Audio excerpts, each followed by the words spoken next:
I'm very pleased to welcome our next speaker, Dr. William Whitaker. He is the Curator and Collections Manager of the Architectural Archives at the University of Pennsylvania School of Design. He's also one of the co-curators of this exhibition, along with Jochen Eisenbrunn from Vitra.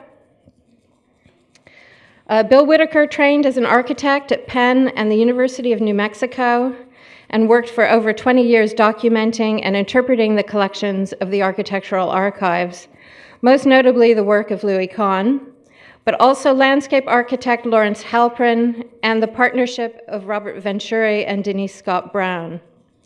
He has organized and co-curated over 30 exhibitions, including serving as our own consultant for Louis Kahn. And he's co-authored The Houses of Louis Kahn with Yale University Press in 2013, which was the first comprehensive study of the architect's house designs. Mr. Whitaker's lecture, Uncrating Kahn, provides a vivid account of Kahn's work, focusing on his design drawings and collaborations, a legacy that continues to energize contemporary thinking about architecture. Please join me in welcoming Bill Whitaker. So first of all, I have to make a confession. I'm not a doctor, but I get to play one on stage. But I'm an architect, and training as an architect at Penn, I think has given me some special insights. Some of my teachers were students of Kahn, people who worked closely with him. And so when you first enter the exhibition, there's this wonderful model of the city tower, and beyond is a video, and you see the office at work. You see people assembling a model, getting ready to get Kahn out of the office and heading to Fort Worth to present an exhibition, present the new model for the Kimball Art Museum, to present the design. You see that activity, that beehive of people contributing to the work. So that sense of collaboration over the past few days, and in Wendy's wonderful talk, is reminding me of people like George Patton, Ann Ting, Anant Rajay, Harriet Pattison, Jack McAllister, and others who I've been fortunate to know over the years, and are just such a special part of the story and the narratives that come to life when you put them into a gallery or you save these things in an archive. So my talk today, I just want to touch on 4 points, and I'm going to be rather impressionistic as I go along. The 4 things I want to touch on is, why do you save an archive? Why do you save an architect's archive? What can you put this material and how do you put it to use? I want to talk about Kahn's drawings and his particular way of drawing, and 2 drawings in particular that are on view in the gallery, but I will of course speak about other drawings. And this has a way of getting into, however fleetingly, the mind of the architect, or the mind's eye of Kahn. I want to talk about making room for natural light in architecture and Kahn's particular way of doing that, and how that's a way of connecting us to building, but also to place and time and purpose. And I want to end on the idea that Kahn asked himself, is that there's always someone you're answering for in architecture as an artist. There's somebody, a teacher or so on, that you are aspiring to. But I'm going to flip that in the sense that, what is it that we, as people who are visiting these places, what does great architecture ask of us? And so, without further ado, oh, here he is. A wonderful photograph from the mid-1950s. So, Uncrating Kahn comes from the notion of, well, when you bring an exhibit and you move it around the planet, you have some really big crates. And this is me in my earlier life, and a really big crate, moving some giant drawings around. And so, of course, these are ways that we are bringing ideas out into the public. We're engaging a great legacy. We're showing people how an architect works. And we're celebrating the legacy by putting it in a museum. And here's a wonderful museum. This is the Vitra Design Museum, a Frank Gehry project, his first museum, and Lou Kahn's architecture in that space was a wonderful juxtaposition of 2 great artistic minds at work. And of course, just Wendy Lesser and Sara Lardinois, my colleagues here in the discussion this morning, are people who've come to the archives and done extensive research in the archives. And so the role of scholarship in advancing ideas in architecture and knowledge, both for literary interest and for a broad public audience, but also in a very technical way associated with cutting-edge conservation ideas. And so being in the position that I have for 20 plus years, it's wonderful to see this range of interest and knowledge being explored. But I want to talk a little bit more specifically, and this is my impressionistic idea, of how great art touches us and how we connect with it. And I'd like to introduce you here to Norman and Doris Fisher. Much has been said about Jonas Salk as an important client. Of course, he had others, and the Fishers should be included among them. And these are people I got to spend some time with. And got to know through leading tours of their house, getting to know them through those tours over many years. And there was a story that Dr. Fisher used to like to tell about first impressions of the house. And so here's the house. This is the Fisher house from 1967. Like the Salk Institute, it was commissioned and took about 4 years to design and then 3 years to build. That's a long time to wait for a house. Your daughters, who are quite young when it's commissioned, are entering high school by the time they move in. Maybe this is a problem for some people, but not the Fishers. And that sense of rapport and understanding that art takes time is a wonderful thing. And so the story that Dr. Fisher liked to tell when they first moved into the house in '67, and it's a suburban community. It's not, this is Hatboro, Pennsylvania. It's about 20 miles north of the city. It's a suburban community, commuters coming in and out of the city. So their street, East Mill Road, has a lot of people commuting in and out. So there were other neighbors on the street who would commute in to the city, not Dr. Fisher, who had his medical practice just down the road, but a colleague and a friend was the spy and the informant here. And he was chatting people up about what they thought about the house. And so one smart neighbor quipped he was going to wait until it was uncrated. Right? And so, there is something impenetrable about Kahn's architecture. And you might, value it as just a container that, can be rough and tumble and it protects something sacred, right? I'm not sure what if that gentleman was referring to that idea of protecting something sacred, but maybe that's what we should start thinking of in this context. And Mrs. Fisher, this is later, was conveying a story to me about, again, this is first impressions and how a building like this will grip you over time. Their friends, and we all have friends like this, I'm sure, were really skeptical about their decision to hire Louis Kahn and why it took 7 years and what is this place, why was it all worth it. So they would come over and they were, teasing or challenging the Fishers about this decision, not understanding why the walls weren't painted and what's all this austere material about. And Mrs. Fisher liked to tell and recognize this very special moment when people had spent a bit of time with the house, and that she would watch for it, and she would see all of a sudden they got it. And something happened in the moment and in spending time with a place like this that you connect. And it becomes a very special thing. So for me, how does that work? Right? How does that happen? How does what an architect, their process, their thinking process, how does it lead to that? And so I asked the question at first, why do you save an architect's archives? It is in many ways about the building and seeing the building, but this is the way that you can unpack those mysteries and that you can really explore those mysteries. So I'm very enthusiastic and excited whenever we can bring the materials out of the archive, which is a very active place. This is not a dust collecting facility. This is a place that's actively engaged with scholars from around the world.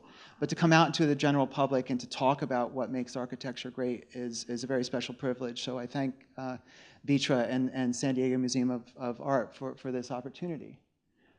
And so it's moments like this, which having the opportunity to come back to this house many, many times, hundreds of times at this point, and just capturing this beautiful ray of light, the difference between inside and outside, this little bit of stone, how it's weathered, it just, that's one of those moments that grip you. So I'm going to talk about two drawings in particular, but many others, to get in that sense of the architect and his mind's eye. How do we see what he's thinking in a moment of time? You can never stand in the shoes of an architect. We know that, but I think at moments in time we can get a fleeting glimpse of how he's thinking. And so these are the two drawings I'm going to talk about. This is 1959, December, the Esherick House, and this is the Salk Institute from about the same time period, maybe about a year later. So the architect at work. This is a sense of how we're getting into that zone. And we see him approaching a series of drawings. He's actually making drawings for the Fisher House at this moment. And he's got his scale. He's working with charcoal.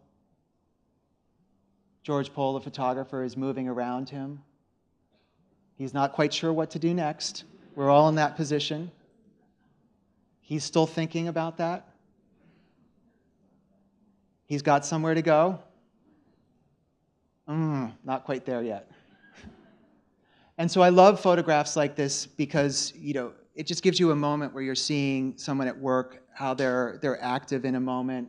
Maybe this is Cartier-Bresson's decisive moment in a sense, but you also can start to occupy the territory. We spoke about collaborators and seeing the world of an office at work and these objects, these models in the background, the coffee cups that could be weeks old. The rolled up drawings, Marie Kuo, one of the associates who I'll talk about in a moment. Is that a baseball? Not sure. So I'm going to talk about the Esherick House for a moment, and I want to use this drawing, which is a perspective. This is a kind of drawing that you show a client, right? And maybe those distinctions can be gray at some point, but this is a good example of the kind of drawing you would make for a client to explain how beautiful the house is going to be. It's in a wooded setting in a suburb in Philadelphia called Chestnut Hill. It's a wonderful house. It's got a forecourt. He's showing some figures here. There's even some objects in the window. You're seeing a house in the setting, right? This drawing is altogether different, right? This is one of my favorite drawings. It's on view in the gallery. It pained me to hand it over to the arts handlers to bring it out to San Diego, but I knew this is a drawing that had to be here in San Diego because of what it speaks about, and especially in its close proximity to the Salk, which this house precedes directly. So Kahn is starting, as we all do, in the middle of the paper. Well, maybe we all don't start there, but with a sketch that looks quite like a rendering, right? It's got color. There's a wonderful figure standing in the doorway here. There's objects on the shelves. There's vines growing up the wall, right? So he's starting there.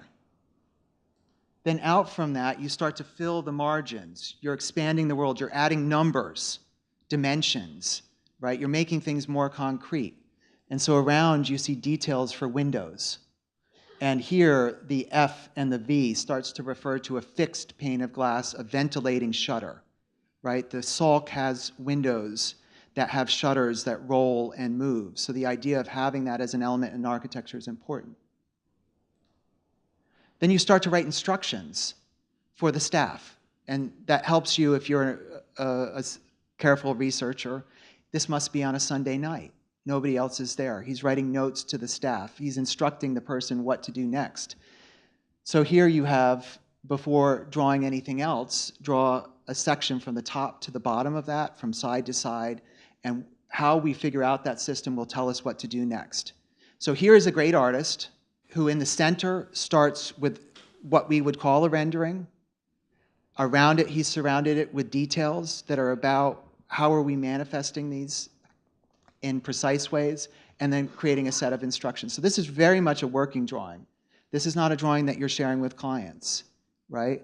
But what's beautiful about it is he starts with a rendering, and that's what, in designing a detail, he is thinking about the life of the house, the life of the house, the life of a building in a profound way. He can't stop himself from adding these elements, the life of the house. He's projecting into that world in a wonderful way and seeing people move through it, right?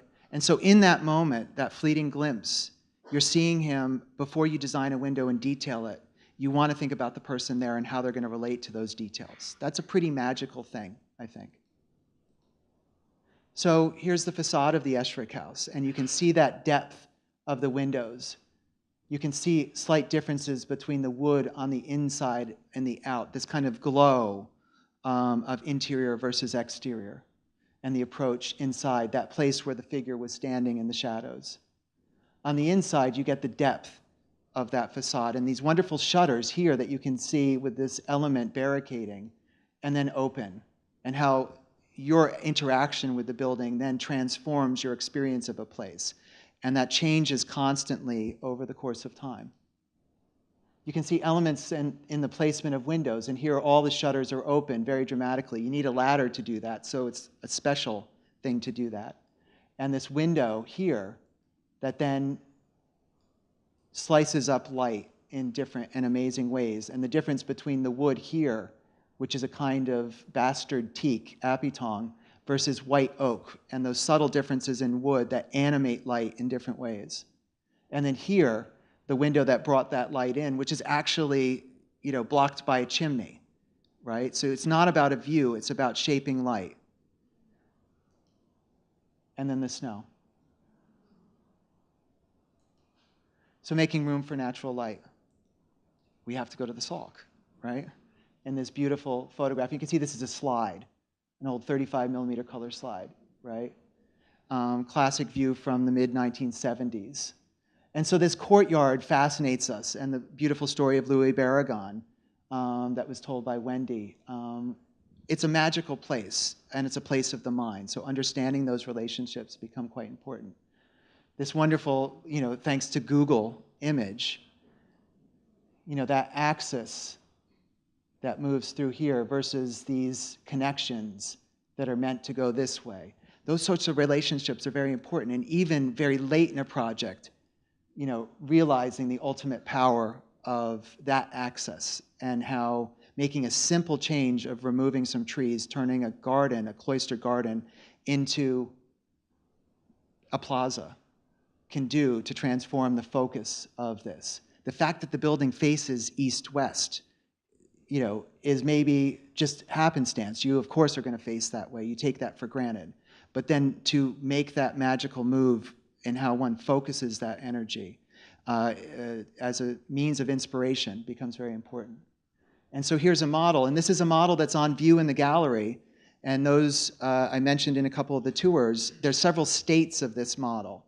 And so what we're seeing here is as the cloistered garden.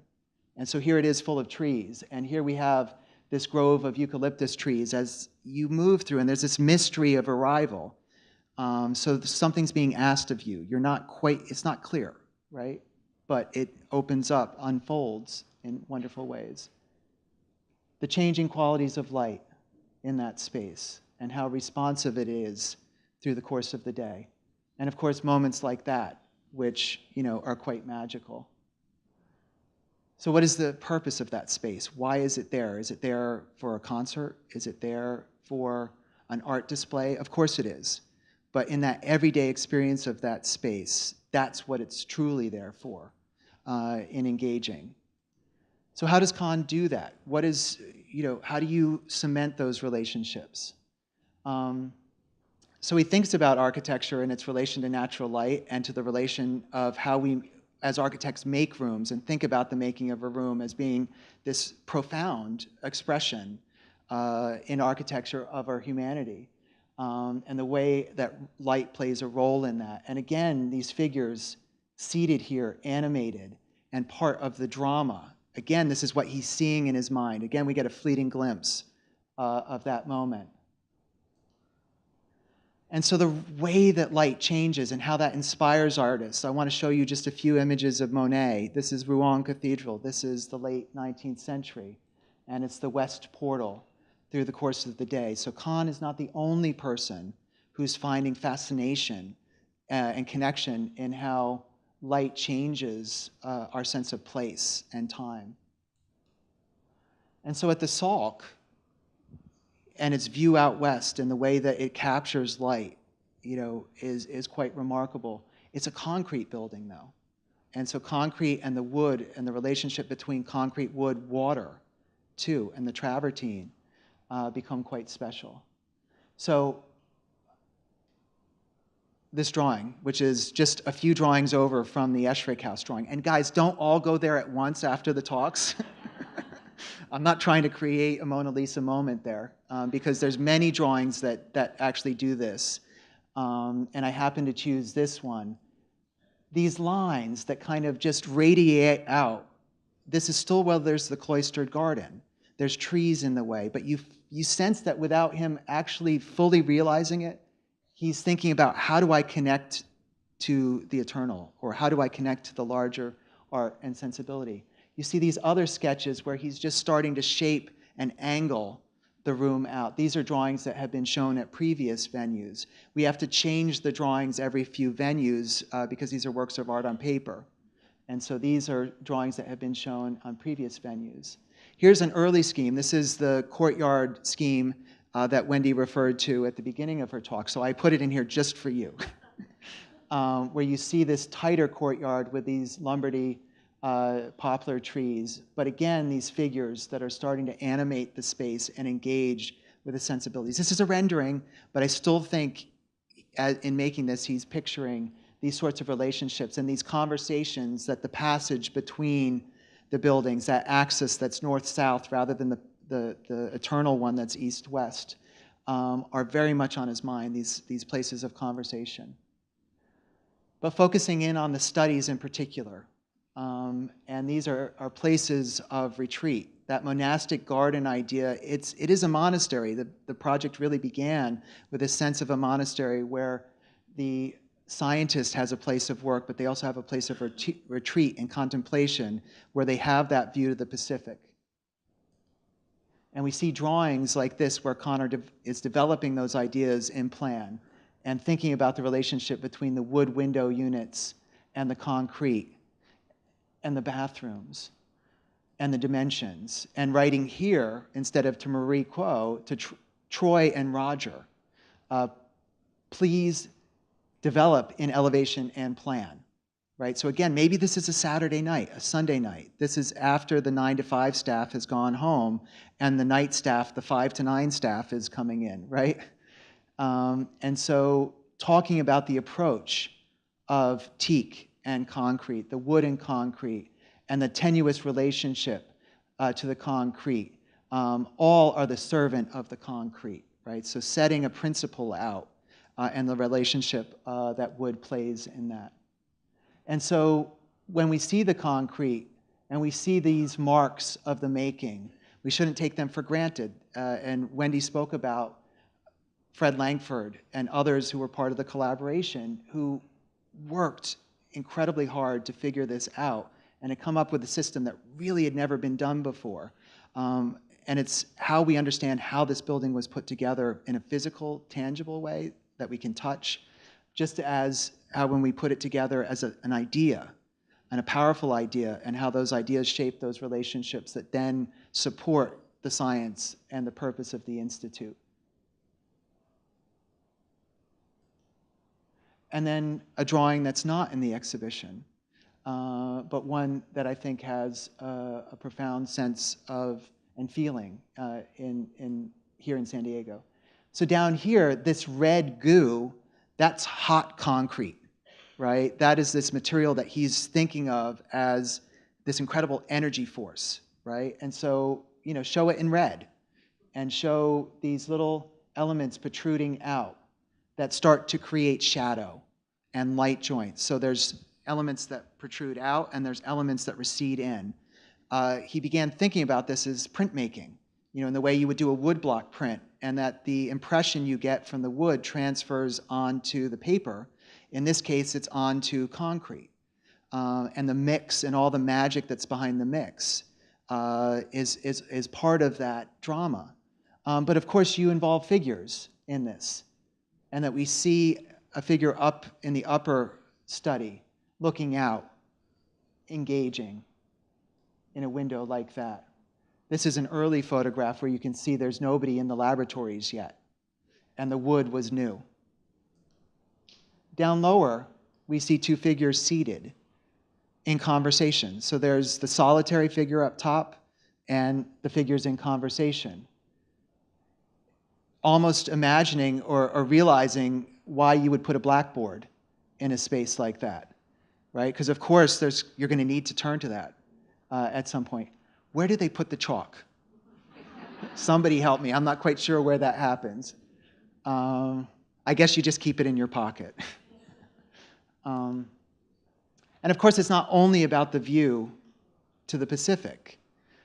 It is about the view to the larger world and to the American continent. So you can think very poetically, by removing the trees, you also opened up the vista to the great American continent, and thinking about how you root this not just in San Diego, not just in the light of San Diego, but in this larger context of civilization. And there's only a few places, I think, on the planet that truly achieve that.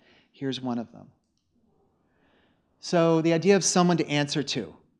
Louis Kahn spoke about his two great teachers. One, his Beaux-Arts professor at Penn, Paul-Philippe Cray, and another, the Swiss-French architect Le Corbusier. And these are people that he held in high esteem. In doing his own work, he thought about this. I want to flip that a little bit and think about what great architecture asks of us, right? So Kahn asking himself, how am I doing, Corbusier? Let's think about our role in it. So again, returning to the Salk and this incredible courtyard and how you move through these spaces and make connections through them. I'll refer to a few other drawings here.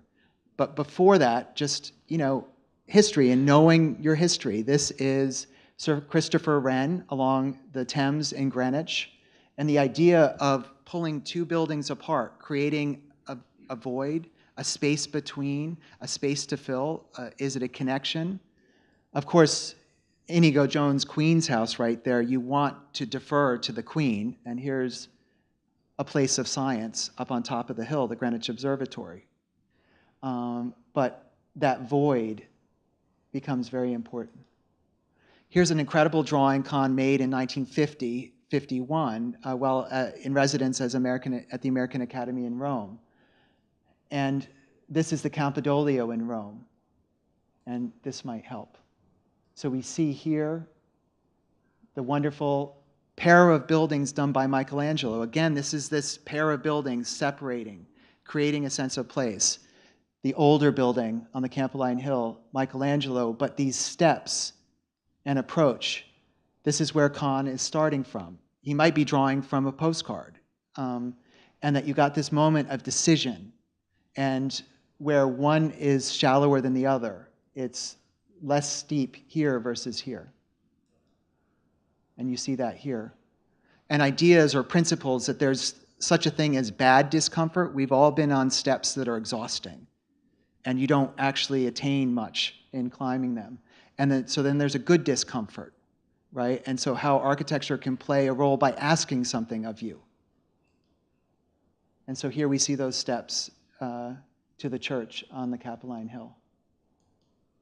And steps here in Versailles, the 100 steps in Versailles, and the curiosity of what's at the top.